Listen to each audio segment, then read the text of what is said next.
과연 합성의약품과 바이오의약품 앞서서도 이제 제조에 대한 부분들 이야기했어요. 그 부분 얘기했고, 그리고 뭐 치료 효과라든가 이런 부분들도 잠깐 얘기는 했지만, 제조와 그리고 치료 효과에 대한 부분은 여러분들이 확실히 구분을 하고 넘어가시는 게 좋아요. 제조를 어떻게 하고. 그래서 아까도 제가 제조에 대한 부분 얘기를 했고, 요번에 또 한 번 제조에 대한 부분을 말씀을 드립니다. 그래서 그냥 간단하게 합성도 하고, 그리고 뭐 어떤 제조할 때에 뭐 여러 가지 조건들이 있어요. 그러한 조건들이 크게 영향을 받지 않지만 만들어지는 부분이야. 만들어지는 부분인데 뭐가 차이가 있어요? 제대로 숙련되지 않으면 수율의 차이죠. 잘 만드는 사람은 생산하고 나니까 99%의 수율을 나타내. 그런데 잘 못 만드는 사람은 50%의 수율을 나타내는 거죠. 뭐 이런 차이예요. 이런 차이. 그렇다고 해서 합성할 때 뭐 90% 이런 수율은 안 나오죠. 그런 수율은 안 나오고, 합성을 하면 뭐 잘 나오면 한 5, 60%, 적게 나오면 뭐 10%, 20% 정도, 그 정도 수율을 나타내는 경우도 있습니다. 그래서 그런 차이점이 있어요. 그런데 바이오 의약품은 약간 다르죠. 그래서 뭐 세포 치료제도 그렇고 유전자 치료제도 그렇고 환자 몸에서 세포를 빼내야 되는 경우도 있어요. 그래서 뭐 우리 이제 요즘 많이 얘기들 하잖아요. 뭐 카티 뭐 이런 거 얘기 많이 하잖아요. 그러면 뭐 T셀, T셀 리셉터, 뭐 TCR, 과거에는 이제 항암 환자들을 치료할 때 TCR 치료제를 많이 썼어요. 그래서 T셀 리셉터에 작용하는 뭐 이런 부분들. 근데 전 세계 인구가 몇 명이에요? 한 70억? 70억 가까이 되잖아요. 70억 인구가 지문이 똑같은 사람 있나요? 없죠? 그거와 똑같아. 그거와 똑같아 보니까 이 TCR을 한다고 해도 사람마다 다 맞춤형을 해야 돼. 그러다 보니까 나온 게 카티예요. 카티. 그냥 모든 환자에 그냥 다 범용으로 다 맞는 거야. 모든 환자들이 똑같은 T셀을 뽑아가지고 하더라도 카에 부착을 시켜놓으면 적용되는 환자들의 수가 굉장히 많아지더라. 그러니까 똑같은 T셀을 이용한 그러한 그 캔서 치료제긴 하지만 굉장히 많은 환자들이 범용으로 사용할 수 있는 뭐 이런 기술들이 점차 개발이 되게 됐죠. 그리고 치료 효과라든가 이런 부분들, 사실 저는 이제 이게 좀 마음에 안 드는 부분인데, 합성의약품이라고 해서 반드시 뭐 증상 개선만은 아니에요. 치료를 할 수도 있습니다. 다만 약을 좀 지속적으로 먹어야 되는 이런 부분들도 있고, 그리고 또 멀미 치료제 스코포라민 이런 거는 단기적이지만 치료하잖아요. 여러분들 멀미 많이 하시는 분들 있죠? 멀미할 때 약 먹잖아요. 귀에다 붙이죠? 이거는 계속하는 거 아니죠?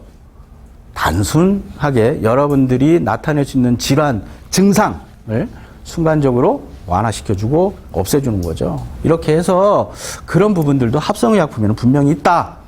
그래서 증상 개선에 그친다. 이거는 뭐 지금 명문화되어 있는 부분이기 때문에 제가 확 고치고 싶은데 그런 부분들은 뭐 여러분들이 알아서 판단하시면 될 것 같습니다. 그렇지만 반드시 이건 아니다.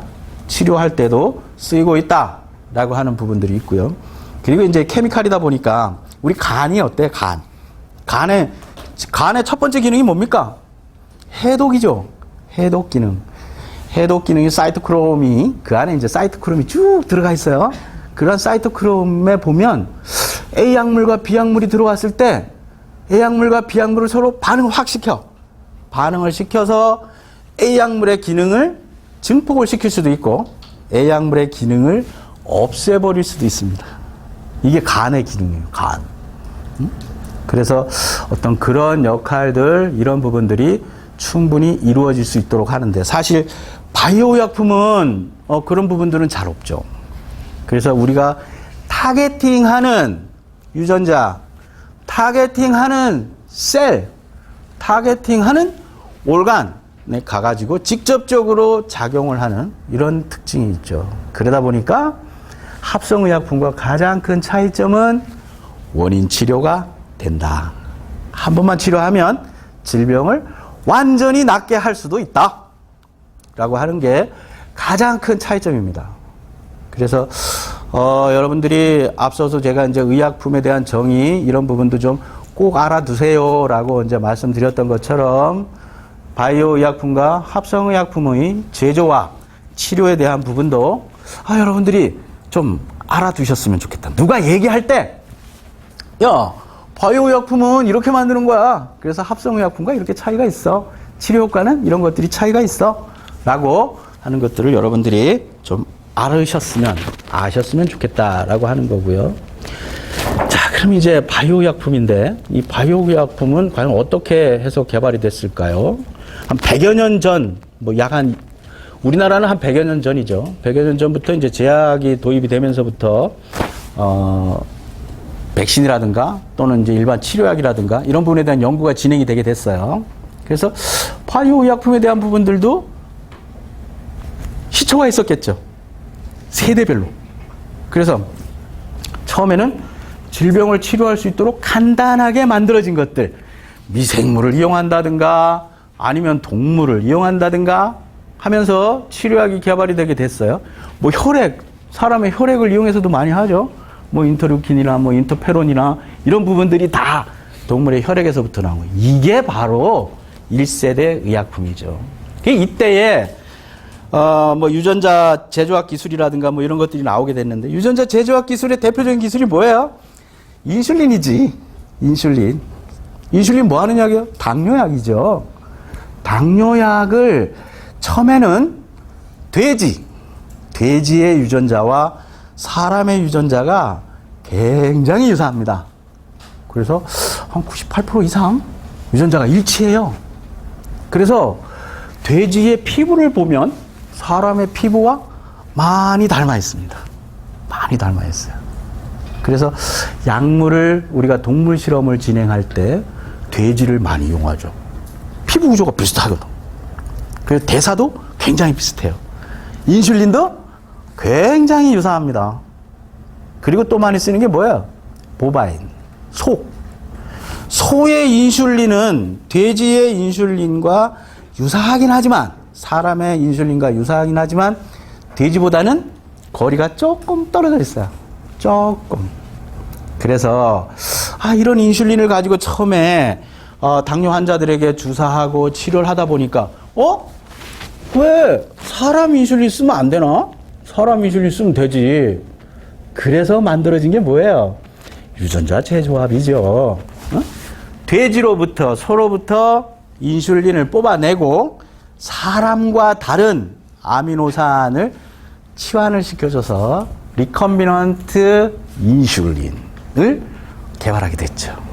그래서 이게 사실은 바이오 의약품의 시초예요. 그리고 여러분들이 태어나면서부터 지금까지 맞고 있는 백신류 이런 것들이 전부 다 바이오 의약품입니다. 그래서 여러분들 지금도 아마 동남아라든가 후진국을 여행하실 때 맞는 주사들 있죠. 수인성 질환, 뭐 이질이라든가 장티푸스라든가 이런 것들 여러분들 해외여행 가시면 맞아야 돼요. 그리고 말라리아가 번성하고 있는 나라에 가실 때는 말라리아 백신 여러분들 맞고 가십니다. 그래서 이게 굉장히 오래된 약이고 아주 원초적인 그런 그 제너레이션을 가지고 있지만 지금까지도 굉장히 중요하게 쓰이고 있다. 1세대 약물이긴 하지만 없어서는 안 되는 이런 약들이에요. 그래서 아주 굉장히 중요한 위치에 있죠. 그래서 1세대 약물이긴 하지만 굉장히 중요한 위치에 있고, 다음으로 이제 개발되기 시작한 게 항체의약품들. 이런 항체의약품들이 그 다음에부터 이제 나타나기 시작했어요. 이게 바이오 전공하는 사람들이 왜 질병은 외부로부터 들어오는 항원에 대해서 인체가 반응해서 나타나는 이런 부분들이 있는데 그게 바로 항체 아닌가? 그 항체를 사람한테 막 항원을 줘서 항체가 생성되도록 하려면 얼마나 걸려요? 3개월, 한 달, 2달. 짧게는 한두 달. 그래서 여러분들이 독감 주사 맞을 때 언제 맞습니까? 10월달, 11월달. 이때 맞죠? 그래서 온도가 가장 낮은 12월, 1월 달에 오는 이런 인플루엔자에 여러분들이 노출이 되더라도 백신을 맞았으니까 건강함을 유지할 수 있도록 해주는 이런 거예요. 그래서 백신은 한 3개월 정도, 그 정도 전에 맞아야 항체가 생성되는 이런 것들이 있죠. 그러다 보니까 바이오를 공부하시는 분들이 이거를 좀 더 빨리 주사를 해서 바로바로 효과가 나타날 수 있는 방법은 없겠는가라고 해서 만든 게 항체의약품입니다. 항체의약품 제일 먼저 나온 게 혹시 뭔지 아시는 분 계세요? 제일 먼저 나왔다기보다는 좀 많이 상용화됐던 거죠. 그것이 바로 살모사 항독소. 옛날에는 뱀에 물리면 사람들이 많이 죽었어요. 그죠? 많이 죽었는데, 그 살모사 항독소가 나와서 살모사에 물렸어도 그 살모사로부터 추출한 독소를 가지고 만든 항체. 제가 그거 했었어요. 북한군이 가지고 있는, 그건 제 얘기예요. 그게 이제 살모사 독을 중국으로 수출을 하고 중국에서부터 수입된 항독이죠. 독소죠. 이거를 말에다가 주사를 해서 말에서 항체를 만듭니다. 말에다가 항체를 넣어서 한 6개월 정도 만들어요. 계속 챌린징 하죠. 첫 번째 한 달째 챌린징, 2달째 챌린징, 3번째 챌린징, 한 5번, 6번 챌린징 하면 말의 몸에 살모사 독에 대해서 항체가 만들어집니다. 항체가 만들어지면 그걸 가지고 말을 끌고 가가지고 말을 재워놓고 그리고 나서 전체혈, 피를 다 뽑아가지고 그 안에 있는 항체를 수집을 합니다. 수집을 해서 그걸 가지고 이제 항독소로서 치료제를 쓰는 거죠. 그래서 보통 살모사에 물리신 분들은 과거에 이제 농업에 하시는 분들 아침에 이제 낫을 들고 가서 벼나 아니면은 이제 논둑을 쭉 깎으시면서 논둑에 있던 살모사가 손가락을 물거나 아니면 왜? 숙여서 일을 하다 보니까 뱀이 갑자기 있다가 와서 무는 거죠. 인중을. 그렇게 해서 치료를 하면 한 10바이알 정도 맞아야 돼요. 10바이알. 그러니까 그때 가격을 살짝 얘기를 해드리면 한 바이알에 한 40에서 50만 원.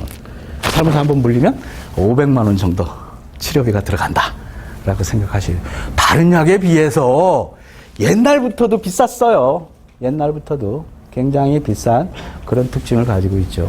그렇게 해서 항체의약품이 만들어지기 시작했죠. 그 이후에는 세포치료제 그리고 유전자 치료제가 만들어지기 시작했는데 세포치료제는 사실은 화상 환자들 화상 입으면 어때요? 피부가 전부 괴사된 상태가 되겠죠. 괴사된 상태가 되다 보니까 그 부분에 피부가 서서히 나오려면 굉장히 힘들어요. 힘들고 피부가 재생되기 전까지 2차 감염될 우려도 있고 그러다 보니까 자가세포나 아니면은 동종의 세포를 이용해서 화상을 입은 환부에 세포를 뿌려가지고 거기서 세포가 증식하도록 만들어줬죠. 사실 세포치료제는 그게 시초인데 그 이후에 지금까지도 쓰고 있어요. 그래서 지금은 기술이 많이 개발이 됐습니다. 과거에는 우리가 흔히 얘기하는 이제 부직포라고 얘기하죠. 부직포라고 얘기한 천이에요, 천. 천에다가 셀을 깔아가지고 셀을 쫙 붙여서 이제 셀을 키우죠. 셀을 키운 다음에 그것을 어떻게 환부에다 갖다가 더 붙여주면 거기에서 이제 세포가 쭉 자라나게 됩니다. 그래서 자기의 피부를 다시 이제 형성하게 되는 이런 부분이 있어요. 그래서 이렇게 해서 이제 세포 치료제가 나오기 시작했고, 요즘 들어서는 세포 치료제뿐만 아니라 유전자 치료제까지 개발이 되는 이런 단계까지 왔어요. 그래서 지금도 세포 치료제는 굉장히 많이 있어요. 그래서 세포 치료제가 내 거로부터 유래된 세포냐, 아니면 옆에 있는 친구로부터 유래된 세포냐, 이거에 따라서 달라지게 되는 거죠. 내 거는 자가, 동종. 그리고 돼지나 아니면은 소나 이런 데서부터 세포를 가지고 왔다? 그럼 이종 세포 치료제가 되는 거죠. 이렇게 해서 세포 치료제와 유전자 치료제까지 쭉 세대가 달라지게 됐습니다. 그래서 바이오 의약품에 여러 가지 종류가 있어요. 그래서 이 부분도 여러분들이 한번 알고 넘어가셨으면 좋겠다. 그래서 이게 이제 생물학 제재라고 하면 사실은 밑에 있는 부분을 모두 다 포괄하는 거예요. 모두 다 포괄하는 건데 생물학 제재를 굳이 나눠 놓은 이유는 백신이라든가 혈액 제재라든가 이런 것들을 좀 더 구분할 필요가 있어서 위에다가 딱 나눠 놓은 겁니다. 그래서 생물학 제재, 그 다음에 유전자 제조합 의약품, 그리고 세포 치료제, 유전자 치료제, 그리고 동등 생물 의약품. 아마 약간 생소할 수도 있는데 바이오시밀러 이렇게 하니까 어때요? 많이 들어봤죠? 바이오시밀러. 그리고 여러분들이 아마도 인터넷 쭉 뒤지다 보면 계량신약이라는 얘기가 많이 나올 텐데 계량신약은 바이오 의약품에도 있어요. 그래서 이거는 시밀러보다 약간 효과가 좋거나 아니면은 투여 경로가 조금 다르거나 뭐 이렇게 해서 만든 게 있어요. 그게 이제 합성의약품에서는 보통 우리가 계량신약이다라고 얘기를 하고, 계량신약은 사실 우리나라에서만 거의 통용되는 용어입니다. 계량신약이라는 이러한 항목이 있는데 바이오에도 있어요. 근데 바이오 계량신약 이렇게 하기 애매하니까 바이오 시밀러와 연결될 수 있도록 바이오 베터다 이렇게 얘기를 하는 거죠. 그래서 기존에 나와 있던 것보다 성능이라든가 투여 방법이라든가 이런 부분들을 조금 더 개량을 했다. 개량을 해서 효능을 좀 더 극대화시켜주는 이런 의약품이죠. 그래서 바이오 시밀러 그리고 바이오 베터 이런 부분들이 있습니다. 사실 바이오 신약뿐만 아니라 모든 신약을 개발할 때는 기간, 인력, 비용 엄청나게 많이 들어갑니다. 수백억, 수천억 달러의 비용이 들어가죠. 우리나라 돈으로 따지면 수조, 수십조 원의 그런 연구비가 투입이 되도록 되어 있어요. 우리나라 전체 제약 산업의 총 생산 규모가 혹시 얼마인지 아시나요? 20조. 약 19조에서 20조 정도 됩니다. 그러면 해외에 있는 그러한 기업들의 R&D 비용은 30조에서 50조. 무슨 얘기예요? 우리나라 기업들이 다 연구를 한다고 하더라도 해외의 연구소에서 소비하는 연구비의 비중도 채 안 된다라고 볼 수가 있죠. 그거는 뭐 비단 우리나라가 잘 살고 못 살고가 아니라 우리나라가 이제 지금부터는 신약 개발에 계속 투자를 해 나간다라는 거예요. 우리나라가 재건하기 위해서 전후 전쟁 거쳤죠. 그 다음에 여러 가지 어려운 상황 60년대, 70년대 거쳤죠. 이때 산업 분야가 어떻게 됐습니까? 중공업 분야, 전기전자 이쪽으로만 갔어요. 그런데 신약을 하나 개발을 하면 그 파급 효과, 현대자동차가 자동차 300만 대, 500만 대 팔아봐야 우리 제약 산업에서 신약이 하나 개발이 되면 그 규모를 훨씬 뛰어넘는 이런 게 있습니다. 그래서 아마 이제 여러분들이 이제 제약 산업체에 근무를 하시게 되다 보면 이게 제약 산업의 블록버스터 신약을 하나 개발하면 이 정도의 효과를 나타낼 수가 있구나라고 하는 것을 피부로 직접 느끼실 수가 있어요.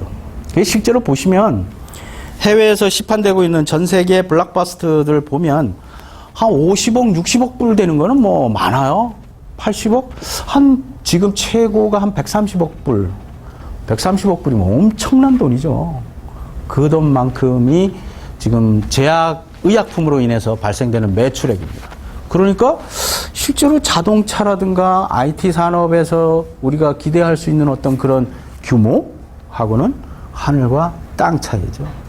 굉장히 중요한 그런 산업군 중에 하나가 바로 제약 산업입니다. 그래서 사실 이제 여러 가지 종류, 뭐 생물학적 제재라든가 유전자부터 해서 계량 생물 의약품, 바이오 베터까지 쭉 여러 가지 생물학적 제재들이 있습니다만 현재까지도 연구되고 있는 것과 그리고 과거에서부터 연구되고 시판이 되고 있지만 지금까지 계속해서 스티디하게 쭉 팔리고 있는 이런 부분들도 아직까지 다 공존하고 있다라고 하는 얘기죠. 그래서 바이오 의약품 여러분들이 요 항목들에 대해서는 한번 쭉 알고 계시는 게 좋겠다. 그래서 생물학 제제도 있고 유전자 치료제도 있고 뭐 여러 가지가 있더라. 그래서 이런 부분들을 한번 여러분들이 쭉 보셨으면 좋겠습니다. 제가 좀 전에 말씀드린 게 바로 이런 부분이에요. 매출, 그 다음에 인력, 이런 부분들이 타 산업과는 게임이 안 된다는 얘기죠. 그래서 여러분들 보시면 성장률 어떻습니까? IT 산업과하고 대비했을 때 IT 산업이 뭐 이거 CAGR은 아닌데 한 2.9% 정도의 성장률을 나타낸다? 바이오는 어때요? 9%. 굉장히 높은 이런 성장률을 나타내고 있어요. 그리고 고용률을 봤을 때도 IT나 중공업이나 이런 부분들 봤을 때 훨씬 더 BT가 높더라. 그래서 그 얘기는 무슨 얘기예요? 여러분들이 취업할 수 있는 부분은 훨씬 넓다. 여러분들이 졸업하시고 취업할 수 있는 기회는 훨씬 많다라고 볼 수가 있겠죠. 그래서 고용률도 보시면 IT는 어때요? 점점 줄어들죠. 요새 또 뭐 게임 산업, 뭐 게임을 질병으로 분류할 거냐 말 거냐 막 이런 얘기들도 나오고 있고, 그러다 보니까 내가 계속해서 IT를 해야 되나? 뭐 이런 고민들도 하시겠죠. 그러다 보니까 고용률도 점점 줄어드는데 세계 우리나라 유망 앞으로의 이제 살아남을 직업, 그리고 유망 산업 군에 들어가 있는 바이오는 계속해서 여러분들을 기다리고 있다. 여러분들이 오신다고 하면 언제든지 여러분들과 함께 할 수 있는 준비가 되어 있는 것이 바로 BT 산업이다 라고 보실 수가 있죠. 그러다 보니까 사실 이런 바이오 의약품에 대한 시장이 과연 커질까? 시장이 커져야 내가 기여할 수 있는 부분들도 계속해서 늘어날 거 아니에요? 그러다 보니까 이게 시장이 과연 커질 수 있을까? 커집니다. 여러분들 앞에 지금 보이시는 이 그래프가 바로 시장이 계속해서 커질 수 있음을 보여주는 거고요. 그리고 증가율. 획기적이지 않습니까? 우리나라 경제지표 보시면 아시겠지만 2% 경제 성장률을 한다. 1.7% 예상 경제 성장률을 예상한다. 이렇게 하지만 바이오는 30%. 엄청나게 높은 경제 성장률을 나타내고 있죠. 그래서 이러한 산업들이 여러분들이 충분히 역할을 할 수 있는 그런 부분이 아니겠느냐라고 보는 거고요. 세계 시장을 보더라도 역시 마찬가지예요. 계속해서 이렇게 늘어나고 있습니다. 29에서 30%까지 앞으로의 바이오 시장은 지속적으로 늘어날 것이다. 이게 참 마음이 아픈 건데, 물론 인구 비례도 있지만 바이오의 강국, 유럽이나 이런 쪽이, 유럽이나 미국 쪽이 바이오 강국은 맞습니다. 그렇지만 우리나라가 사실 바이오에 대한 부분들도 오랜 동안 정부에서도 지원도 아끼지 않고 계속해서 해왔지만 약간 성장 속도가 좀 느렸어요. 그래서 미국이 거의 대부분의 시장을 점유하고 있는 반면에 한국은 좋게 말해서 1%. 그냥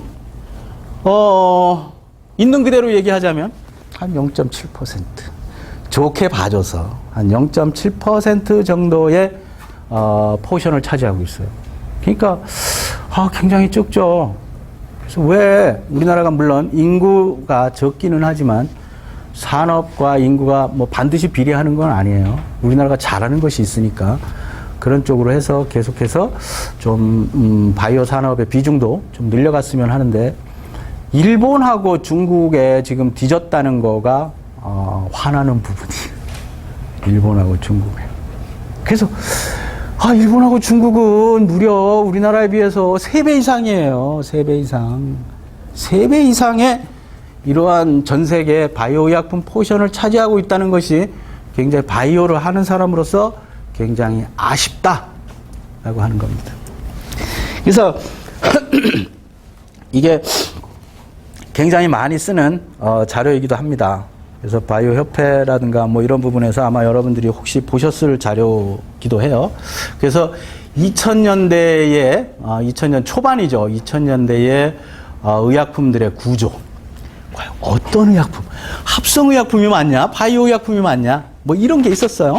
그랬다가 한 2010년도 정도가 지나는 시점, 그리고 한 2016년, 17년, 18년, 요때쯤 돼가지고 과연 바이오의약품과 합성의약품의 비중이 어떻게 변해갔을까를 한번 살펴봤습니다. 예상했던 대로죠. 예상했던 대로. 과거에는 전부 합성의약품이 굉장히 많았어요. 로색. 위궤양 치료제예요, 위궤양. 이때 음식들이 막 서구화되면서 우리의 위장이 약간씩 힘들어지게 됐죠. 그러다 보니까 속이 쓰리고 아파. 그러다 보니까 로스색 시장도 굉장히 커졌고 세계 시장도 위궤양 치료제들이 그렇게 많이 히트친 게 없었어요. 이게 프로톤 펌프 이니비터인데 이 제제가 전 세계 시장을 석권하기 시작했죠. 한동안 1위를 했습니다. 그래서 저게 이제 스웨덴 회사가 오리지널이에요. 스웨덴 회사가 오리지널인데 우리나라가 또 제네릭 하는 데는 귀신이잖아요. 제네릭 잘 만들거든. 제네릭을 하려고 했는데 저 스웨덴에서 대사가 왔습니다.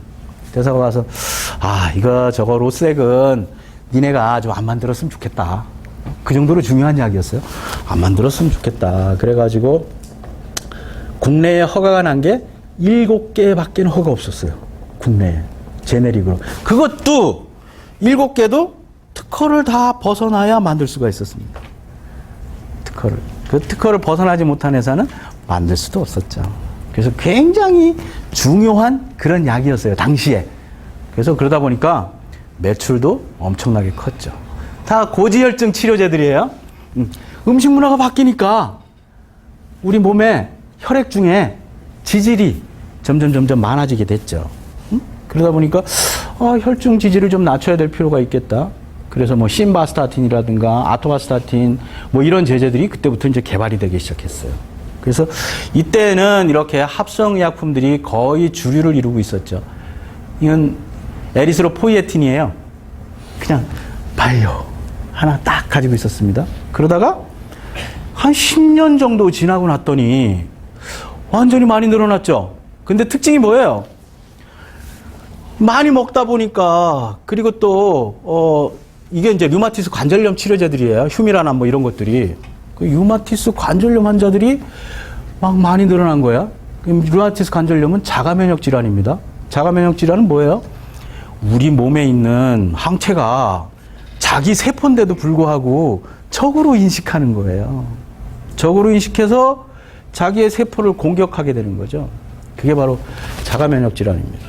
그래서 류마티스 관절염 쪽으로 바이오의약품들이 이렇게 쭉 늘어나게 됐어요. 쭉. 뭐 이거 허세틴 같은 경우에는 유방암 치료제긴 하죠. 허투 유전자를 특이적으로 가지고 있는 이런 환자들이 있습니다. 그런 환자들에게는 100%는 아니죠. 한 충분히 치료 효과를 거둘 수 있는 그 정도의 아주 굉장히 효과적인 약이에요. 허셉틴. 그래서 같은 유방암 환자들하고 하더라도 발현 기전에 따라서 원인이 뭐냐에 따라서 굉장히 많이 달라져요. 그래서 어떤 게 원인이냐를 조사를 해서 투여를 하게 되죠. 그래서 이것처럼 이렇게 거의 대부분이 다 바이오 의학으로 됐습니다. 그리고 2016년, 17년 이후죠. 이게 통계 자료는 뭐 17년이긴 하지만 그 이후에는 이렇게 거의 다 역시 마찬가지로 바이오 의약품들이 주름 잡게 됐어요. 물론 지금까지도 그 류마티스 관절염 치료제인 저 휴미라 저거는 지금까지도 부동의 1위입니다. 부동의 1위. 그래서 뭐 전체적으로 보면 한 일본 정도만 제외하고 나머지 나라에서 거의 1등을 하는 그런 바이오 의약품이에요. 그래서 이렇게 바이오 의약품들의 비중이 점차 늘어나고 있다. 그리고 바이오 의약품의 매출액이 전 세계의 제약 매출액 중에서 블록버스터로서는 바이오 의약품들이 거의 대부분을 다 가지고 있다라고 하는 아주 특징적인 것을 볼 수가 있어요. 그래서 다시 한번 보여드리면 이게 요거 잘못됐습니다. 아마 여러분들 프린터물에는 2017년으로 돼 있을 거예요. 근데 이거 제가 작성하면서 좀 잘못한 것 같아요. 2017년 매출액이에요. 2017년 매출액으로 봤을 때 에브비라는 기업에서 개발한 거고요. 아달리무맙이라고 하는 항체입니다. 항체. 이게 여러분들 보시면 요 뒤에 AB 있죠? AB. AB는 엔티바디의 준말이에요. 그리고 앞에 M은 뭐예요? 모노클로널 엔티바디. 그래서 단클론 항체를 단클론 항체로 만든 치료제다라고 해서 무슨 맙 이렇게 맙이라고 돼 있으면 이거는 항체구나 이렇게 생각하시면 됩니다. 그래서 아마 여러분들이 이제 이 업계에 진출하셔서 공부를 하시거나 생산을 하실 때도 무슨 맙 그럼 이거 항체야, 모노클로널 항체야라고 이해하시면 되겠습니다. 그래서 굉장히 바이오 의약품들의 비중들이 늘어나고 있더라. 그러면 도대체 바이오 의약품 중에서는 어떤 질환이 가장 많이 개발이 되고 있을까? 뭐예요? 항암제지 뭐 항암제. 그죠? 면역과 관련되어져 있는 이런 부분들이 굉장히 많이 개발이 되고 있더라. 그리고 면역과 관련되어 있는 부분 아까 말씀드렸죠. 자가면역 질환, 류마티스 관절염 이런 것들이 다 자가면역 질환이에요. 암 마찬가지죠. 그렇게 해서 그 부분들에 대한 바이오 의약품들의 비중이 점차 늘어나고 있더라. 그리고 특이한 것은 물론 예로부터도 이제 당뇨병은 있었지만 과거에는 굉장히 그 부자병이었어요. 부자병이었는데 지금은 부자병은 아니죠. 자기가 자기 관리를 잘 못해서 당뇨병이 나타날 수도 있습니다. 운동 안 하고. 저도 지금 살 빼려고 굉장히 노력하고 있는데 살이 잘 안 빠져요. 살이 잘 안 빠져서 굉장히 고민스럽습니다. 술을 먹으니까. 그래서 여러분들 체중 관리라든가 이런 부분들 잘 하셔야지 나중에 당 관리 잘 하실 수 있어요. 그러니까 이런 당뇨병이라든가 이런 것들처럼 대사성 질환도 계속해서 늘어나고 있다. 왜? 음식 문화라든가 이런 부분들이 점차 달라지고 있으니까. 그래서 이런 부분들도 시장이 계속 커지고 있을 것이다.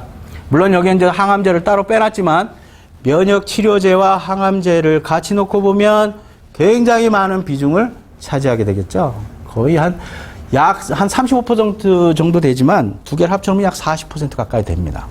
그래서 이런 부분들이 앞으로도 지금 2017년도 통계이긴 하지만 앞으로도 계속해서 늘어날 수 있다라는 건데 이게 이제 또 안타까운 부분 중에 하나입니다. 한국 기업들이 거의 없더라.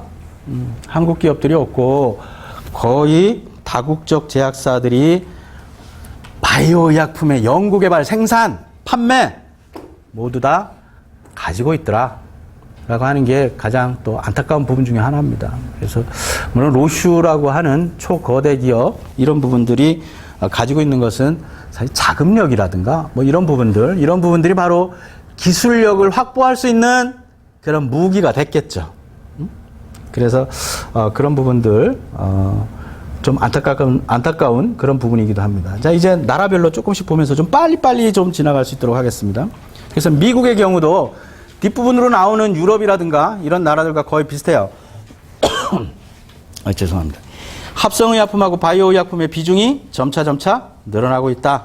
그래서 2017년도에는 거의 뭐 한 50% 가까이가 되는 이런 비중을 차지하고 있고 그리고 성장률 역시도 계속해서 늘어나고 있더라. 어떤 품목들이 미국에서 좀 많이 팔리나 봤더니 역시 마찬가지로 휴미라가 1등을 하더라.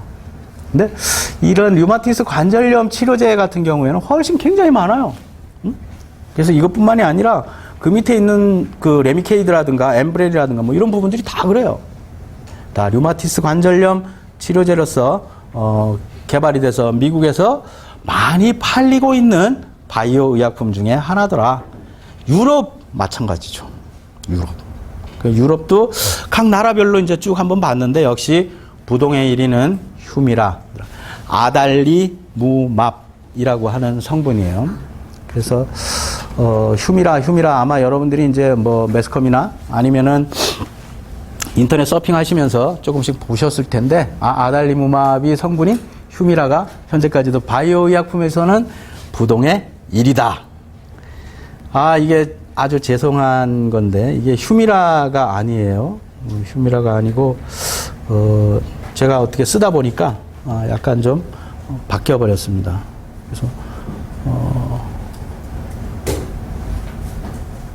이게 여기가 뭐였더라? 여러분들 책엔 바로 돼 있죠? 아마 여러분들 교재에는 바로 돼 있을 텐데, 요 부분은 좀 잘못됐다는 거 여러분들에게 말씀드리고 넘어가겠습니다. 그리고 중국. 어때요? 중국은 보니까 항체 치료제라든가 뭐 이런 부분들보다도 인슐린에 대한 부분이 많아요. 왜?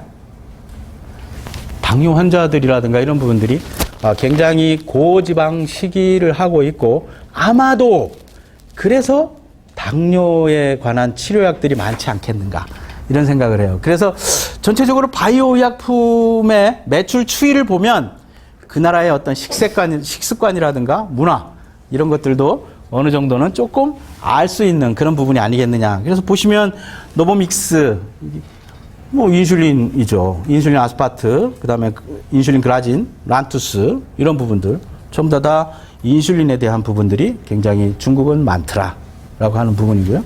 자, 이게 앞으로 이제 우리가 바이오 의약품을 그럼 어떤 분야를 개발을 할 거냐. 이게 사실은 바이오 의약품도 그렇고 합성 의약품도 그렇고 트렌드를 전혀 무시할 수는 없어요. 트렌드를 무시하고 의약품을 개발할 수는 없습니다. 그런데 사실 요즘에 들어서 암이라든가 뭐 이런 환자들이 급속하게 늘어나고 있는 게 사실이죠. 굉장히 빠르게 늘어나고 있어요. 굉장히 빠르게 늘어나고 있어서 이 부분에 대해서는 분명히 해야 된다. 제약회사들이 가장 관심을 갖고 있는 분야가 바로 항암제 분야입니다. 항암제 분야. 그런데 비용이라든가 그다음에 이런 부분들, 연구에 관련된 부분이라든가 이런 부분들에서 굉장히 많은 비용들이 투입이 되고 있고, 그래서 이게 하기는 해야 되는데 어떻게 할까 고민하고 있는 분야 중에 하나이기도 합니다. 그런데 여러분들 보시는 자료를 보면 어때요? 당연히 해야 되겠죠. 당연히 해야 되는 분야로서 oncology 부분이 아주 성장률뿐만 아니라 전체적인 마켓 사이즈 자체도 항암제 부분이 가장 커요. 그리고 앞서서도 잠깐 말씀을 드렸지만 당뇨죠. 당뇨 부분들도 성장 속도도 굉장히 크다. 그리고 시장은 뭐 아직까지는 온콜로지에 비해서 약간 주춤하고 있지만 그래도 시장도 계속해서 늘어나고 있는 부분 중에 하나다라고 할 수가 있죠. 그리고 또 한 가지는 뭡니까? 안티 루마티스. 지금까지 우리가 항체 치료제 얘기했잖아요. 휴미라니 계속 뭐죠? 아바스틴이라든가 뭐 이런 것들, 레미케이드 계속 얘기했잖아요. 다 류마티스 관절염 관련된 부분이에요. 그래서 그런 부분들에 대해서도 앞으로도 계속해서 시장의 사이즈는 늘어날 것이고, 그리고 전체 의약품의 증가율 측면에서도 결코 뒤지지 않는 분야가 될 것이다 라고 하는 부분이 있고요. 그리고 또 한 가지 분야가 안티바이럴 분야예요. 이 안티바이럴 분야가 지금은 거의 성장 속도가 거의 정지되어 있는 상태죠. 거의 정지되어 있는 상태고, 뭐 HIV라든가 이런 부분들도 지금은 칵테일 요법으로 해서 치료제들이 많이 개발되어 있는 상태다 보니까 약간 주춤해 있는 상태긴 하지만 질병에 대한 부분은 세균, 바이러스, 원충 이 부분이 완전하게 없어지기는 어렵다. 이 부분에 대해서도 앞으로도 계속해서 우리가 개발을 해야 될 분야다. 그리고 지금 이제 여러 가지 기후 변화 때문에 원충이라든가 세균과 바이러스에 대한 질병에 대한 우려 이런 부분들이 지금도 계속 늘어나고 있죠. 계속 늘어나고 있으니까 현재의 성장률은 약간 주춤하고 있지만 앞으로 분명 커질 수 있는 분야이긴 하다. 그리고 이게 기후 변화하고 직접적으로 연관이 되어 있는 부분이에요. 더마톨로지. 피부죠. 피부. 그래서 오늘은 미세먼지가 많으니까 옷을 긴 걸 입어야 되겠다. 마스크를 써야 되겠다. 라고 이제 하시고 하는 것처럼 우리의 피부를 통해서 그런 염증이라든가 트러블이라든가 이런 것들이 생길 수 있기 때문에 이 부분에 대한 치료제들도 지속적으로 개발될 수 있을 거다라고 생각을 하고 있습니다. 그래서 두 개 합성의약품하고 바이오의약품하고 같이 쭉 한번 어떻게 될 것인가, 향후 비중 변화가 어떻게 될 것인가를 쭉 봤더니 대부분은 스몰 몰레큘들이 조금 아직까지는 좀 비중을 차지하겠지만 특정 분야에 대해서는 스몰 몰레큘, 저분자 의약품의 합성의약품에 비해서 바이오 의약품 분야가 분명히 더 커질 거다. 아주 획기적인 부분이 있죠. 백신. 백신은 거의 케미칼이 없어요. 그래서 뭐 여담이긴 하지만 지금도 그 니코틴 흡연하시는 분들 계시죠? 흡연하시는 분들이 백신을 맞고 담배를 끊을 수 있도록 한번 해보자라고 해서 연구들은 많이 했는데 니코틴 항체가 잘 안 만들어져. 그래가지고 굉장히 지금도 고전을 면치 못하고 있는 그런 부분도 있긴 있습니다. 그래서 지금은 여러 가지 이제 구조 변화를 해서 아마 매스컴에 몇 년 된 것 같은데요. 몇 년 전에 한번 니코틴 백신에 대해서 한번 얘기가 나온 적이 있습니다. 그래서 아마 향후에는 만들어질 수 있지 않을까 뭐 그런 생각도 하고 있어요. 여전히 백신에 대한 부분은 바이올로지가 독보적이다라고 할 수가 있겠습니다. 그리고 또 한 가지가 바로 이 항암제 분야죠. 항암제 분야 왜 그래요?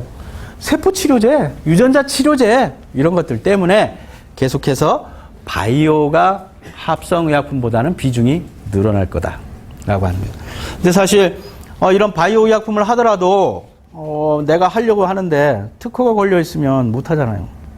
그래서 이 특허가 어떻게 걸려 있고 특허를 어떻게 회피할 것이고 그리고 또 중요한 것은 특허가 언제 끝날 것인가 이 부분도 고민을 해야 되겠죠. 특허가 끝나야 내가 이어서 할 수 있으니까. 그래서 특허가 만료되는 이런 의약품들을 쭉 한번 봤습니다. 그랬더니 휴미라를 제외한 나머지들, 휴미라도 뭐 2018년에 끝나긴 했지만 그래서 뒤쪽에 나오지만 우리나라에 지금 이 제네릭들이 뭐죠? 셀트리온, 그 다음에 삼성 바이오에픽스, 삼성 바이오로직스 이런 데서 지금 많이 나오고 있어요. 바이오 제네릭.